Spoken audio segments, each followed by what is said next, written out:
Hi guys! Ito nga pala yung isa sa nakakapagpatanggal ng pagod ko sa gabi. Wow! Panonoorin ko lang yung mga isda ko habang kumakain sila. Yung orange at saka yung black, 3 taon ko ng alaga yan. Wow! Pero yung kulay puti na parang bangus at saka yung parang hito, kabibili ko lang niya nung Monday ng day off namin. Ayan o, cute nila o. Naguunahan sila sa pagkain. Tsaka maganda sa kanila, hindi sila nag-aaway-away. Wow! Hindi katulad ng mga naunang isda namin. Kinakain nila yung bawat isa pag maliit.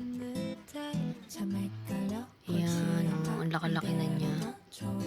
Guys, yung kulay black na maliit na goldfish. Libre lang yan dati kasama ng aquarium.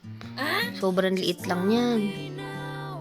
Pero hindi ko akalain na lalaki siya ng ganyang kalaki. Ang laki niya. Kaya lang yung mga ganitong isda hindi naman pwedeng laging bigyan ng pagkain. Kasi pwede nilang ikamatayan. Dapat konti lang sa umaga, tapos konti lang sa gabi. Ayun o, wala silang ginawa kundi lumangoy lang ng lumangoy. Sarap ng buhay nila, no? Hindi katulad ng tao, kailangan pang gumising sa umaga para magtrabaho. Yan lang guys, na-share ko sa inyo yung alaga kong isda. Ang cute nila. Yan. Bye bye guys! Bukas ulit.